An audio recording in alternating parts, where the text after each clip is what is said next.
Es compañera mía de... Lorena ¿Comparto la Santamaría es pantalla? compañera mía de toda la vida, doctora en medicina, y es la anterior jefa de sección de mamografía del Hospital Clínico. Y tuvimos la mala suerte de que la ficharon en Australia, en Brisbane, pues para trabajar allí, para investigar, porque descubrieron rápidamente su capacidad de generar preguntas importantes para la investigación y su capacidad de trabajo para desarrollar el tema. Entonces ella ha trabajado ya desde hace tiempo con Caroline Mumford en este tema de la espectroscopia 2D y nos va a hablar de ello. O sea que, Gorani, bienvenida y muchas gracias. Vale, pues muchas gracias a vosotros. ¿Comparto ya la pantalla? ¿Puedo hacerlo ya? O... Sí. Ah, vale. Esta. Vale, ¿se ve ya? ¿Veis esto todo bien? Perfecto, lo vemos perfecto. Vale. Bueno, pues muchas gracias por invitarme a esta plataforma de formación continuada que me parece tan interesante. Yo hoy os voy a hablar de la aplicación clínica de la espectroscopia en resonancia magnética de mama y para ello, bueno, quisiera empezar hablando de la resonancia magnética, que ya sé que no necesita presentación y menos cuando el auditorio es de radiólogos, ¿no?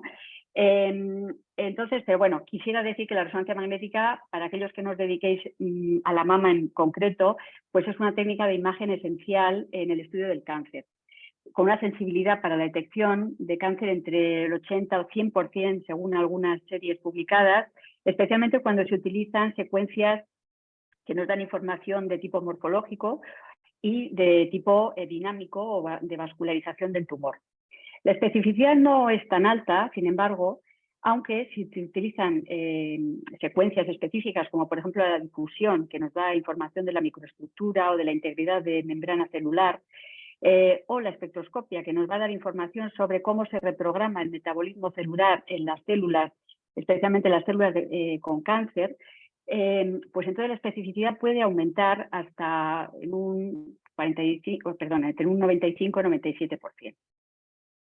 La espectroscopia se puede realizar de muchas maneras. Se puede realizar in vitro, se puede realizar ex vivo o también in vivo.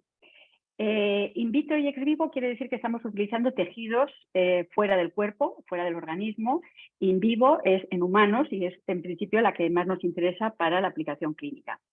Todas tienen sus ventajas y sus inconvenientes. En el caso del in vivo, nosotros necesitamos utilizar imanes que tengan una fuerza entre 1,5 y 7 teslas, que es lo máximo que hasta el día de hoy puede soportar el cuerpo humano. Las ventajas que tiene esta resonancia espectroscopia en vivo es que se pueden conseguir o identificar metabolitos de un órgano específico y como la reproducibilidad de los estudios es muy alta, se pueden hacer estudios longitudinales. Esto lo digo porque, por ejemplo, en el caso de in vitro, como este esquema que tenéis aquí, en el in vitro la ventaja que tiene es que como podemos utilizar espectrómetros con mucha potencia de campo, del orden de hasta 21 teslas, podemos obtener muchísima información en cuanto a los metabolitos, como podéis ver aquí, que cada una de estas marquitas es un metabolito, pero la reproducibilidad es muy baja y esto es debido a que cuando estamos trabajando con tejidos extracorpóreos, pues claro,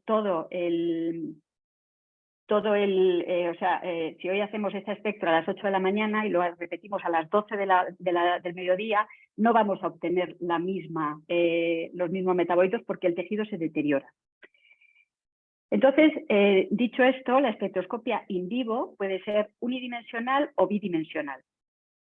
Entonces, la espectroscopia unidimensional, lo que hacemos nosotros es en el órgano en cuestión, en este caso la mama, lo que hacemos es colocar un voxel en la zona del tejido que nosotros queremos estudiar, que puede ser un cáncer o puede ser pues, el tejido en general. Y lo que vamos a obtener es este espectro que vemos aquí. Esperad, es que me quiero...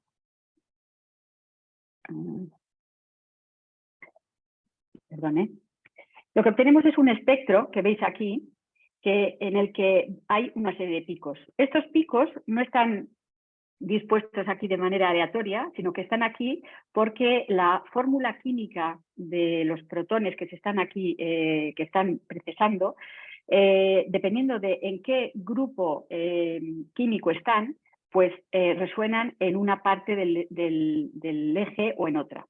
Entonces, por ejemplo, este pico A corresponde a los protones que se encuentran en los grupos metilo, que son los que se encuentran en el extremo de la cadena de ácidos grasos. Aquí, para recordar un poquito la bioquímica de cuando estudiábamos la carrera, si os acordáis, los triglicéridos, que es al fin y al cabo el principal componente del tejido mamario, el tejido graso, está compuesto por una cadena, por una espina dorsal, podríamos decir, de glicerol, y de la que cuelgan 3 ácidos grasos.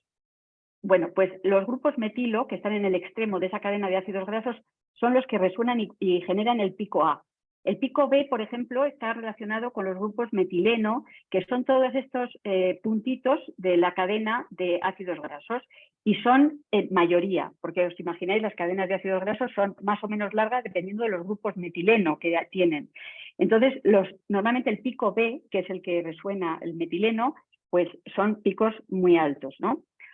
O, por ejemplo, el pico H, por decirlo así, el pico H corresponde a los protones que se encuentran formando parte de la cadena de glicerol. Y nos van a dar una información muy importante sobre la cantidad de triglicéridos que hay en el tejido graso, en el voxel concretamente que estamos estudiando. Pero además de saber la posición y de identificar qué es lo que está resonando, también podemos saber la concentración, porque el área debajo de la curva o debajo del pico que vemos aquí va a representar la concentración de ese grupo químico en concreto. El problema que tenemos con la espectroscopía unidimensional, y perdona que os diga, es que normalmente nosotros no vemos los picos tan separados como en este gráfico. Este gráfico se ha obtenido con una resonancia de 7 teslas y, como he dicho antes, cuanta más fuerza tiene el campo magnético, los picos se van a separar más y vamos a poder identificar mejor las estructuras químicas. Pero en un 3 tesla, por ejemplo, estos picos, muchos de ellos, se van a superponer uno con otro. Entonces, para solventar este problema, lo que podemos hacer es añadir una segunda frecuencia al espectro, y así tenemos la espectroscopía bidimensional. Con esta espectroscopía lo que pasa es que cada pico está definido entonces por 2 frecuencias, y entonces esto hace que sepas perfectamente si hay superposición de picos, puedes entender que están superponiéndose varias frecuencias ahí. Pero el hecho de que cada pico se detecte con 2 frecuencias te hace que cada uno de estos picos corresponda exclusivamente a un compuesto químico, a una estructura química. Otra de las ventajas de esta espectroscopia es que, aparte de tener los picos estos que vemos aquí en la diagonal, que en realidad corresponden a los que vemos en la espectroscopia unidimensional, tenemos también estos otros pequeños picos aquí fuera de la diagonal, que son los que se llaman picos de cruce, y que lo que nos están indicando es que los protones de diferentes grupos químicos están hablando entre ellos, y es lo que se dice que están acoplados. Entonces, ese acoplamiento es importante porque nos da información, por ejemplo, en este caso, de los triglicéridos, de la cantidad de triglicéridos en ese voxel que hemos identificado, o, por ejemplo, estos picos que vemos aquí están relacionados con el nivel de insaturación de ácidos grasos. Y también otra de las ventajas es que precisamente eso, en esta zona en rojo, es donde resuenan los metabolitos, no ya los lípidos, sino los metabolitos, es decir, la colina, la glucosa, la glutamina, la tirosina, mioinositol. Hay un montón de metabolitos que están resonando, que estos son imposibles de ver, excepto la colina, en un cáncer, por ejemplo, son imposibles de ver en la unidimensional. Y en cambio aquí podemos identificar muchos más. Entonces, en realidad lo que estamos viendo en la espectroscopia unidimensional y en la bidimensional es lo mismo, pero de otra manera. Entonces, para que veáis, he puesto en el mismo color lo que vemos en la unidimensional y lo que vemos en la bidimensional. Este espectro es el que vemos en una espectroscopia bidimensional 2D COSY, que es la que utilizamos nosotros, ¿no? Y para que os hagáis una idea, es como si estuviéramos viendo un mapa orográfico desde arriba, de manera que los círculos, cuanto más concéntricos y más pequeñitos son, quiere decir que el pico es más alto. Ya nos da una idea de que realmente hay una gran concentración de ese metabolito o de ese lípido en concreto. Entonces, por ejemplo, este círculo rosa corresponde a los grupos metilo que habíamos dicho antes y que aquí lo vemos aquí. Este de aquí en azul son los metilenos. Este rojito corresponde a la colina, que aquí esto como está tomado en un cáncer, presenta colina. Y la colina aquí la vemos resonando en el 323 ppm, que es donde resuena la colina. Este amarillo corresponde al agua, que está suprimida, porque el problema del agua es que en la mama, especialmente en la mama densa, hay muchísima cantidad de agua. Y este pico, si no lo suprimimos, si no suprimimos este pico es altísimo. Y entonces es como si hiciera una sombra sobre todo lo que hay a su alrededor. Y entonces no vemos nada de todo esto, no podemos detectarlo. Por eso es importante suprimir el agua para precisamente poder analizar mejor el resto de metabolitos y de lípidos. Entonces, entre las aplicaciones clínicas que podemos dar a la espectroscopia y que están ampliamente ya descritas en la literatura son el diagnóstico diferencial entre lesiones benignas y malignas, pero no ya solamente por la colina, que es verdad que es el referente que todo el mundo conoce, colina malo, no hay colina, es bueno.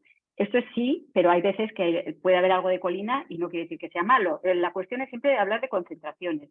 Cuanto más concentración haya, pues la lesión es maligna, más probablemente que cuando es más baja. Pero hay otros tipos de ratios que podemos utilizar también para el diagnóstico diferencial, como por ejemplo la ratio de agua a grasa, ¿no? Water to fat, que por ejemplo en un tejido normal, normalmente siempre hay más lípidos que agua, pero en las lesiones ya instauradas en el tejido se invierte esta ratio. Y se invierte especialmente más en el cáncer, donde hay muchísima más agua, simplemente porque hay más celularidad y entonces hay más agua que grasa, si lo comparamos, por ejemplo, con un fibroadenoma.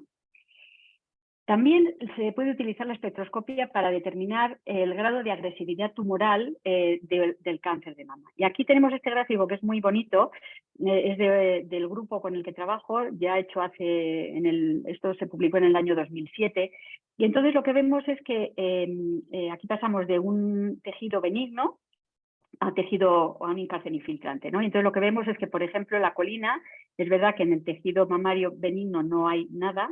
Aquí tenemos un carcinoma in situ sin microinvasión y parece que hay un pequeño pico que es difícil de decir si podría ser o no colina, pero sí que aumenta en el cáncer in situ con microinvasión y definitivamente está más alto en el carcinoma infiltrante. O, por ejemplo, toda esta actividad metabólica que se registra alrededor del 2 ppm, que bueno, pues está relacionado, vemos que hay una gradación y que en los tumores infiltrantes realmente hay una mayor actividad metabólica alrededor de esa parte del eje, ¿no? También sirve para diferenciar subtipos tumorales, aunque esto igual es una faceta menos conocida, pero hay algún artículo publicado y además relativamente reciente en el que, por ejemplo, veían que tumores que tienen receptores de estrógeno y progesterona negativos tienen una fracción lipídica más elevada que los que tienen positivo.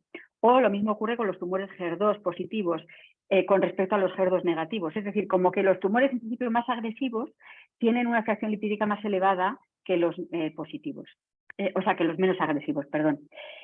Y otra de las aplicaciones es la valoración de la respuesta al tratamiento neoadyuvante.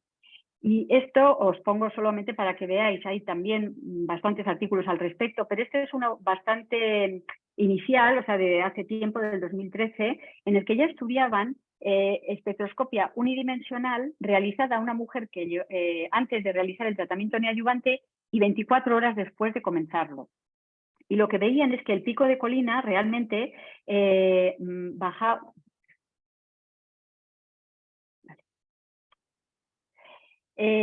disminuía a las 24 horas de antes del tratamiento a después del tratamiento. Y esto, por supuesto, ocurría muchísimo antes de que hubiera cambios físicos en cuanto al tamaño en el tumor, que acontecían pues tiempo después, semanas o incluso algún mes después de iniciar el tratamiento. Con lo cual, realmente esa disminución de colina, estos autores comentaban que podría ser un predictor de la respuesta que iba a tener esa persona, esa mujer, al tratamiento neoadyuvante. Bueno, pues dicho esto, otra de las aplicaciones que también tiene la espectroscopia, y que esto es un campo en el que estoy ahora más metida porque tampoco se ha trabajado mucho al respecto, es si realmente con la espectroscopia podemos llegar a hacer detección temprana de cambios en la bioquímica tisular en mujeres, por ejemplo, con riesgo de tener cáncer de mama y que pudieran preceder al desarrollo del cáncer de mama, ¿no? Porque al fin y al cabo, eso parece un poco ciencia ficción, pero en realidad, si pensamos en esta cascada de las ómicas, ¿no? La genómica que tiene tanto, bueno, es un poco como, bueno, la panacea de, bueno, no sé, todo lo que dice el genoma es, vale, pero es que el genoma luego tenemos también la transcriptómica y tenemos la proteómica y tenemos la metabolómica, que al fin y al cabo son diferentes escalones de la misma cascada. Nosotros con la espectroscopia estamos en la metabolómica. Y este escalón es el último, pero no, yo creo menos importante por eso, porque en realidad está más cerca de lo que es el fenotipo tumoral o del fenotipo tisular, y yo creo que al fin y al cabo lo que está pasando en el tejido es lo que en última instancia ha ordenado el genoma, con lo cual es otra manera de poder acercarse, ¿no? a la patología. Entonces, me gustaría fijarnos para poder ver si realmente somos capaces con la espectroscopia de poder llegar a esta detección temprana antes de que aparezca un cáncer, es decir, esta señora tiene mucho riesgo de que le salga un cáncer o de que tenga un cáncer en la mama. Los factores de riesgo son muchos, no voy a entrar en ellos, pero me gustaría fijarme en la historia familiar y en la densidad de mama. De la historia familiar del cáncer, ya sabéis que las mujeres, bueno, no solo las mujeres, o sea, también los hombres, obviamente, cualquier persona con antecedentes familiares de cáncer de mama se puede clasificar en diferentes grupos de riesgo dependiendo no solo del número de antecedentes, sino también de la edad a la que debutaron esos cánceres en sus familiares y, por supuesto, si luego hay mutaciones genéticas conocidas, etcétera. Pero aparte de esto, sabemos que la densidad de mama hoy se sabe que es un factor independiente de riesgo de cáncer que puede aumentar hasta entre 4 y 6 veces el riesgo de cáncer de mama. Y que nosotros, viendo una mamografía, podemos saber de una forma cualitativa si la densidad es de categoría A, según la categoría Virat, ¿no? Categoría A, que es la mama muy adiposa, o es categoría B, si es muy densa, y luego la B y la C, que están intermedias. Pero los factores que están relacionados con la densidad de mama, en realidad, ¿cuáles son? ¿Qué subyace, ¿no? a esta densidad? Bueno, pues para eso tenemos que pensar que el tejido mamario está formado fundamentalmente por grasa y por tejido glandular. Ese tejido glandular son un 5% es células epiteliales, o sea, elementos epiteliales, y el 95% es estroma. Y ese estroma está formado por matriz extracelular, por fibroblastos, por vasos sanguíneos y por células inflamatorias. Y de todos estos, los que están directamente relacionados con la densidad de mama son los fibroblastos, que son los que producen el colágeno, y las células inflamatorias, en particular los macrófagos. Entonces, hoy en día sabemos, porque esto también está publicado, que el tejido mamario denso en mujeres posmenopáusicas, esto en concreto en este artículo que os pongo aquí abajo, está relacionado con un ambiente o genera un microambiente proinflamatorio que está promovido por citoquinas y por un incremento de células inflamatorias, concretamente los macrófagos. Todas estas citoquinas que se generan en ese mamario denso, de la mama densa, lo que van a provocar es una serie de cambios en el metabolismo del tejido.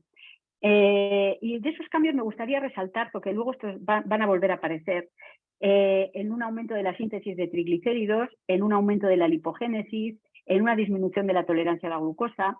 En general, lo que hacen es cambiar o alterar el metabolismo lipídico y de la glucosa. En una célula cancerosa, lo que ocurre fundamentalmente es que tienen una elevada, o sea, proliferan porque ellas se generan el sustento y todo lo que hace falta para poder sobrevivir y para vencer, digamos, a las células normales que están a su alrededor. Y tienen mucha avidez por triglicéridos y por colesterol. Y estos los importan tanto de la dieta, lípidos de la dieta, colesterol, lo importan, pero además tienen activadas vías para generar ellas mismas triglicéridos y colesterol. O sea, realmente estos dos lípidos neutros, que son los triglicéridos y el colesterol, son un poco el marco de la agresividad tumoral.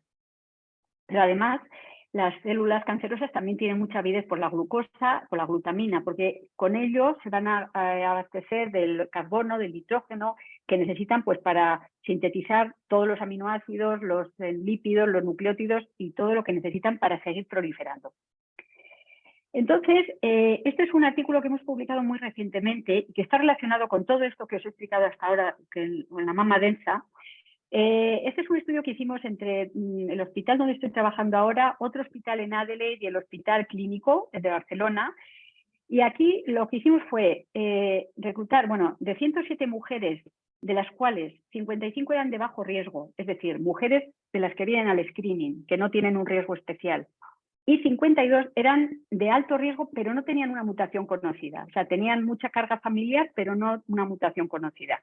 Y en estas mujeres lo que hicimos fue dividirlas en categorías de baja densidad de mama o alta densidad, agrupando la categoría A y B juntas y la C y D juntas. Y además también las separamos en premenopáusicas y posmenopáusicas. Ya a simple vista vemos que en esta tabla lo que vemos es que las mujeres de alto riesgo tenían una mayor cantidad de mama densa, significativamente diferente a las mujeres de bajo riesgo que no tenían tanta mama densa. Lo que ya te indica que de alguna manera aquellas mujeres de alto riesgo tienen mayor densidad de mama, que en principio es lo que ya sabemos porque está relacionado con el cáncer.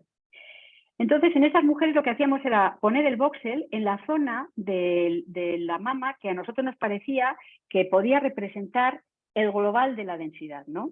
Porque claro, en la espectroscopia tú tienes un voxel, puedes poner un voxel más grande o más pequeño, pero cuanto más grande es el voxel, más tiempo de máquina necesitas. Y claro, estamos hablando, esta secuencia dura 20 minutos con un voxel de 8 centímetros cúbicos. Entonces, claro, ya creemos que es un tiempo suficiente para que la mujer no se empiece a mover o, bueno, para que se altere un poco todo. Entonces, bueno, es ese tipo de sacrificios que tienes que hacer, ¿no? En este caso, por ejemplo, pusimos el voxel, ya lo veis, en una mama densa, pues donde hay tejido fibroglandular, etcétera. Entonces, aquí tenemos lo que nosotros obtenemos en los espectros de espectroscopía bidimensional. A simple vista parece lo mismo, todos son los mismos colores y dices, ¿quién es quién? Bueno, pues este gráfico de aquí corresponde a una mujer que tiene baja densidad de mama y que es premenopáusica. Este corresponde a una mujer baja densidad posmenopáusica. Este es alta densidad premenopáusica y este es alta densidad posmenopáusica. Y de todo esto lo que quiero que os fijéis es en los círculos azul y verde. El círculo azul nos está marcando las cadenas, o sea, la cadena dorsal de glicerol, es decir, los triglicéridos. Nos está dando información de los triglicéridos que hay en este tejido. Y lo que vemos es que hay una gradación de las mamas que son de baja densidad, no tienen tanto triglicérido como los que vemos en las mamas más densas. Y el círculo verde lo que nos está hablando es de la insaturación de los ácidos grasos de los triglicéridos. Y vemos que también la insaturación es mayor en las mamas densas con respecto a las que no lo son. Si ahora nos movemos, dejamos los lípidos a un lado y nos movemos a los metabolitos, a esa zona roja que antes he marcado donde resonaban todos esos metabolitos, pues aquí lo que vemos es, estas son las mismas señoras de la diapositiva anterior, pero centrándonos en los metabolitos. Y lo que vemos es que las mujeres de mama con mama baja, o sea, densidad de mama baja y premenopáusicas, tienen menor número de metabolitos identificables que las que vemos en una mama densa posmenopáusica. Y no solamente es que detectemos mayor cantidad, sino que además están estos metabolitos a una mayor concentración. Y esto lo vemos en estos mapas tridimensionales, ¿no? Porque vemos aquí el eje de las IES llega hasta 2, aquí llega hasta 6, y prácticamente podemos decir que en algunos casos, algunos de los metabolitos hasta triplican la concentración con respecto a lo que se observa en una mama de baja densidad. Aquí lo que tenemos es una comparación de los lípidos, concretamente del colesterol, y de los metabolitos, concretamente de la glutamina, viendo qué pasa cuando las mujeres son de bajo riesgo o de alto riesgo. Las de bajo riesgo están en azul y las de alto riesgo de cáncer de mama en rojo. Y hemos clasificado a las señoras en 4 grupos, según lo que hemos dicho, baja densidad pre, baja densidad postmenopáusica, alta densidad pre, alta densidad post. Y lo que vemos es que, fijaros, el comportamiento del metabolismo es diferente en los dos grupos de riesgo, porque en las de bajo riesgo, es decir, en las mujeres que vienen al screening, para que nos entendamos, las que tienen mayor cantidad de colesterol, y quien dice esto dice triglicéridos, aquí no he querido poner todos los gráficos, pero esto es un ejemplo, son precisamente las mujeres postmenopáusicas con alta densidad. Mientras que las de alto riesgo, en el grupo de alto riesgo, hay un desplazamiento de la mayor cantidad de ésteres de colesterol a las mujeres premenopáusicas de alta densidad, es decir, a las mujeres que son más jóvenes en principio. Y esto a mí me parece interesantísimo porque en realidad lo que estamos viendo es que lo que subyace a lo que vemos en la práctica clínica diaria, ¿no? O sea, ¿por qué las mujeres del screening se hacen entre los 50 y los 64? Pues porque cuando tienen bajo riesgo, realmente ellas tienen mayor probabilidad de cáncer de mama a esas edades. Y esto lo está explicando de alguna manera. Y en cambio, las mujeres de alto riesgo son las mujeres más jóvenes, a los 40, a los 35, cuando podemos ver que tienen cáncer. Y eso también pues, lo está justificando de alguna manera, o lo está explicando. Este otro, y ya no me quiero alargar, pero bueno, este es otro trabajo que hemos realizado que también está linkado con el anterior, es sobre un grupo de 106 mujeres, en este caso eran todas de alto riesgo, pero había unas de riesgo medio, otras de alto riesgo sin mutación conocida y otras con riesgo con mutación BRCA. Entonces, en estas lo que intentamos fue, por un lado, intentar identificar un metabolito que habíamos visto que se había publicado que estaba relacionado con un ambiente sistémico que favorecía la progresión y el desarrollo tumoral, que es el ácido metilmalónico. Esto se publicó en Nature en 2020 y entonces, bueno, pues lo que vimos es que conseguimos identificar este metabolito que previamente in vitro, o sea, nosotros no es que dijimos vamos, es este, ¿no? O sea, esto tiene una base de estudios previos in vitro, con resonancia, con espectroscopía in vitro, y entonces se había visto en líquido cefalorraquídeo que este metabolito resonaba a una determinada frecuencia, ¿no? 3,15, 3,19 ppm. Y nosotros identificamos este metabolito en muy bajas concentraciones, pero a pesar de estar en baja concentración, había diferencias significativas entre los diferentes grupos de riesgo, como os he dicho. Y entonces, aquí, por ejemplo, en azul tenemos las señoras que tienen baja densidad de mama, y lo curioso de ver es que en todas ellas, independientemente del grupo de riesgo, el ácido metilmalónico está en concentraciones muy bajas. Pero en las que tienen alta densidad de mama, fijaros lo que ocurre en las mujeres que tienen mutación BRCA. O sea, realmente el ácido metilmalónico se dispara en el tejido. Y entonces, bueno, si esto puede indicar algo o no, no lo sabemos, pero es un hecho que hay diferencias entre estas mujeres, que además hay que tomarlo también con precaución porque solamente había 17 en el grupo, en los otros dos había 45 y 43 creo. O sea, quiero decir, esto es un trabajo que podríamos decir preliminar, pero que nos da idea de que puede ser algo que pueda justificar el por qué estas mujeres tienen más riesgo de cáncer. Y si además estas mujeres las clasificamos de la misma forma que antes, en 4 categorías, vemos que cada puntito de estos representa una señora de la serie, ¿no? Vemos que en el grupo de las de elevada densidad y premenopáusicas es donde realmente las concentraciones del ácido metilmalónico se empiezan a disparar, y especialmente en estas que están identificadas con puntos verdes, que son las que tienen la mutación BRCA. Por lo tanto, ya concluyo, la espectroscopia 2D permite registrar cambios en la bioquímica del tejido mamario asociado tanto a lesiones ya instauradas en la mama como en el tejido sano, en principio sano, pero que puede indicar algún tipo de cambio, algún tipo de reprogramación metabólica que nos oriente a si es posible que esa señora vaya a tener un cáncer en X tiempo. Hemos identificado cuatro categorías metabólicas basadas en densidad de mama y estado menopáusico, tal y como hemos visto, y hemos visto que en estas categorías hay un incremento gradual de los lípidos neutros, que son los triglicéridos y el colesterol, un incremento de la insaturación de los ácidos grasos, de los triglicéridos, y un incremento de los metabolitos.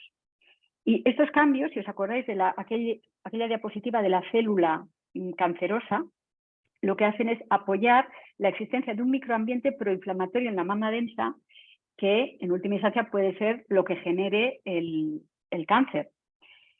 En el grupo de bajo riesgo de cáncer, la mayor actividad metabólica la hemos visto registrada en la categoría de alta densidad de mama en mujeres postmenopáusicas, mientras que en el de alto riesgo de mama, esa actividad se traslada al grupo de las mujeres premenopáusicas con elevada densidad. Y esto es todo por mi parte, espero que haya sido de vuestro interés y ahora queda abierta a preguntas. Gracias. Bueno, Gorane, muchas gracias por la presentación, me ha gustado mucho. Has dejado a la audiencia anonadada porque normalmente preguntan mucho y no han preguntado demasiado, pero te voy a trasladar algunas de las cuestiones, ¿no?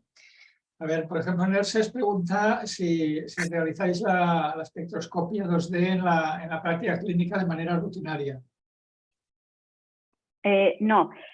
Ahora mismo estos trabajos que he presentado, estos son en tiempo de investigación. O sea, esto está hecho por la tarde, quiero decir, no está todavía en esa fase madura, yo creo, para poder aplicarlo. Estamos trabajando en ello, como os he dicho antes de empezar la charla, pero ahora mismo es investigación, o sea, no está para aplicarse. No. Vale. A ver, otra cosa. Esta colaboración que tenéis, porque me consta que tenéis una colaboración con la industria para intentar trasladar pues tanto la secuencia como su análisis a lo que es la práctica clínica habitual. ¿Cuánto crees que puede tardar este desarrollo a que lo veamos, por ejemplo, en nuestras máquinas? Sí, pues a ver, esto en realidad es que es un trabajo, estamos en ello, o sea, es que es el día a día.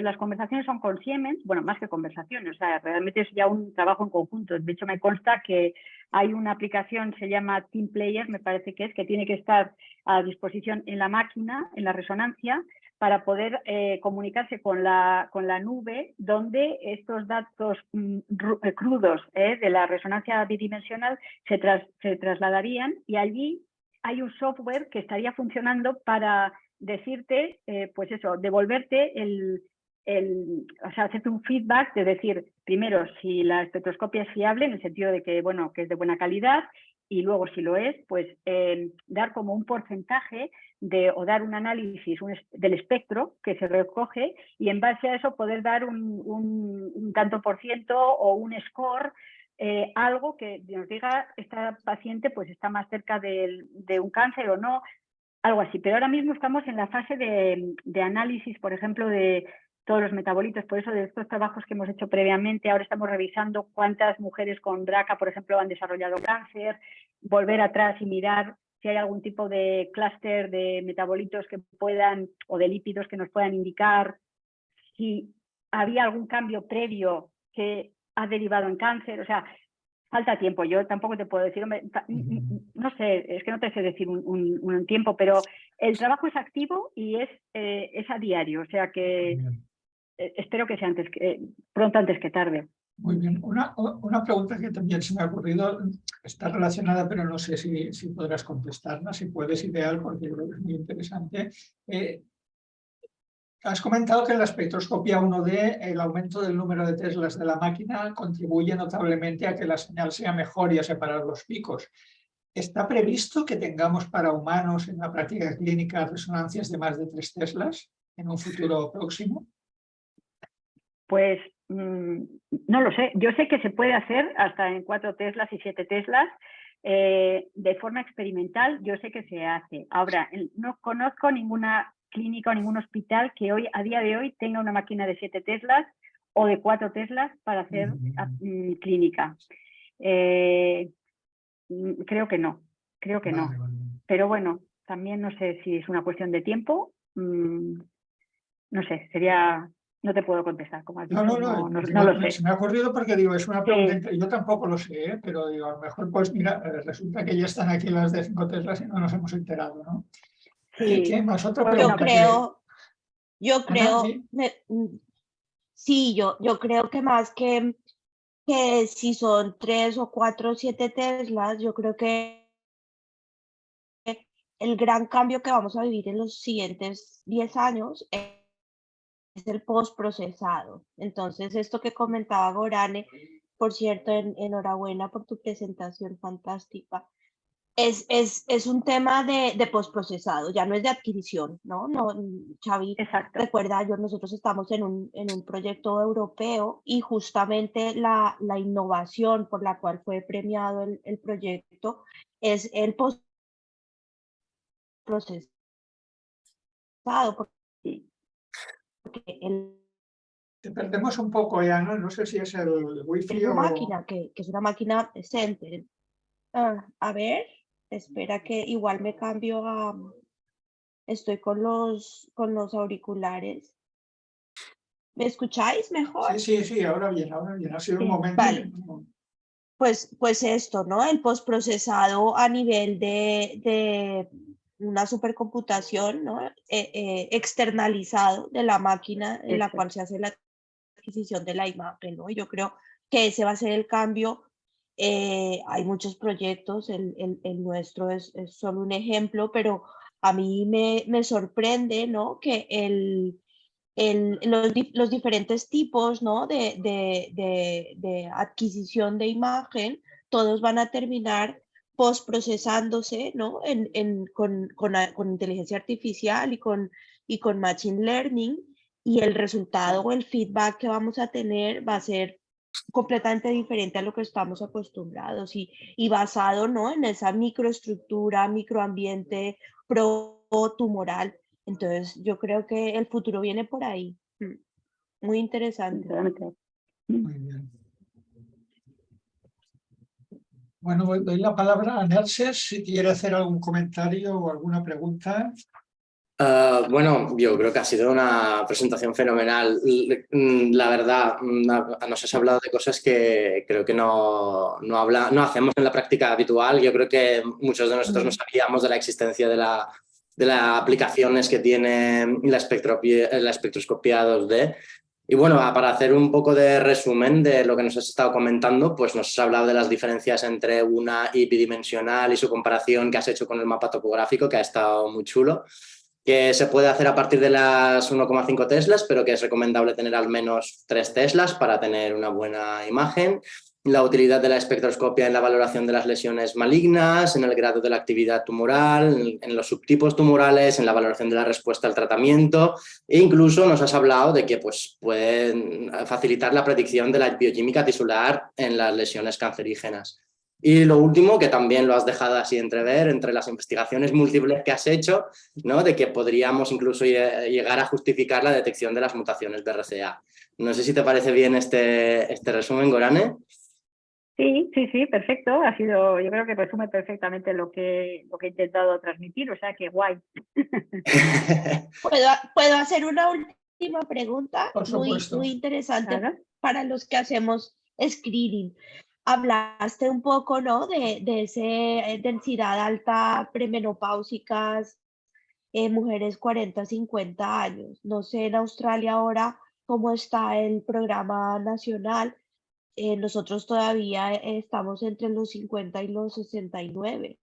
Entonces, toda esta población entre 40 y 50, que es nuestra población que va a tener mama densa y que va a tener un riesgo incrementado, ¿tú crees que esta información de alguna forma justifica, ¿no? Empezar un cribado personalizado y adaptado a Bueno, categorías de riesgo? Claro. sí, totalmente. Yo creo que el screen del café para todos y, a ver, lo que en realidad he intentado decir en la presentación es que en el grupo de bajo riesgo son las mujeres posmenopáusicas con mama densa las que tienen más riesgo, en principio, de cáncer. ¿Por qué? Pues porque vemos que ese microambiente inflamatorio es el que está ahí generando todos estos triglicéridos y todo esto que están relacionados con el cáncer. Entonces, mujeres de bajo riesgo, claro, una mujer de 40 de bajo riesgo, claro, en principio se supone que es premenopáusica, en principio no estaría en esta categoría, ¿no? Y entonces, bueno, pues no. Pero si es de alto riesgo y tiene 40 años no tiene mutación, pero tiene mucha carga familiar y no le toca el screening por edad, pues igual habría que hacerle a estas mujeres screening, porque precisamente hemos visto que las mujeres con mama densa premenopáusicas tienen más riesgo también de tener un cáncer, ¿no? Entonces yo creo que realmente es una cuestión de tiempo también que se empiece a cambiar un poco el paradigma este del screening de 50 a 69, tengas la mama que tengas y tengas el riesgo que tengas. O sea, yo creo que tienen que Cada entrar 2 años. otros inputs, ¿no?, en la ecuación e intentar clasificar en grupos de riesgo ya a priori.